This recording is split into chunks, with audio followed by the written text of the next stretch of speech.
పితాని గారికి కూడా నా విన్నపం ఏంటంటే ఒక్కసారి జనసేన పార్టీని మీరు హేళన చేయాలన్నా పవన్ కళ్యాణ్ని తిట్టాలన్నా మీరు ఒకసారి మీ ముఖ్యమంత్రి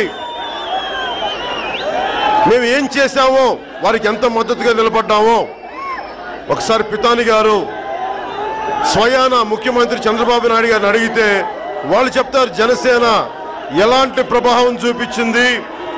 1 కాదు 2 కాదు 3 కాదు 4 కాదు 15 సీట్లు పశ్చిమ గోదావరి జిల్లా నుంచి ఎలా గెలిపించామో మీకు తెలుస్తుంది. వైసీపీ గెలవాల్సిన పార్టీ 2014లో తెలుగుదేశం పార్టీ కాదు. మీరు ఎవరి వల్ల గెలిచారో మర్చిపోయి వారిని మీరు తిట్టడం మాకు చాలా బాధగా ఉంది. కానీ ఏం చేస్తాం, పవన్ కళ్యాణ్ చిన్నవాడు, వయసు లేనివాడు, అనుభవం లేనివాడు, పెద్దగా రాజకీయ పరిణితి లేనివాడు.